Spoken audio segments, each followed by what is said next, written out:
All right, so I was listening to a podcast. It's called Dog Trainer Discussions. And it's the only good thing I've found. One of the only good things that I've found on the internet about dog training. I mean, you got to look in some obscure places to find good discussions about this stuff, which is why owners are clueless. But anyway, it's really good, and you should check it out. Whether you're, especially owners, actually, even if some of the stuff is over your head, you get an idea of just sort of like the general framework of thinking that can really help you with your dog. So watch this. Ready? Okay. Willie, sit. Good boy. Easy. All right, so Willie's got some reactive issues, right? Shh. Good. See how his ears are forward? Easy, buddy boy. Good boy. Very good. Good dog. That's a good choice, Willie. No, Willie, sit. Yeah, that's a good dog.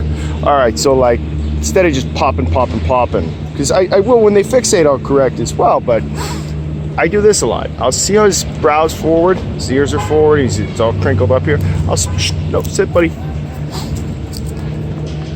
That's better, good. I massage backward to kind of relax him. Right around the ears, and they were talking about that in the podcast. And technically, people for generations have been saying like, no, don't put your hands on the dog when they're doing something bad. You're going to reward the negative behavior, right? Well, I always say that to clients because I try to simplify things, but I realize like a lot of what I do is intuitive, and I time it a little differently, right? I think, and it depends upon the severity of the reaction, but I do that all the time. I think it's indicative of how, like, classic interpretation, strict interpretations of like learning theory and behaviorist models are ridiculous. They reduce dogs down to just pure products of conditioning. It's like they're fucking computers or something, and they're not. So like I said, a lot of what I do, it's intuitive and relational. And whether or not it's a technique to try or not, because like I said, owners have huge problems with timing. It's a small example of how I think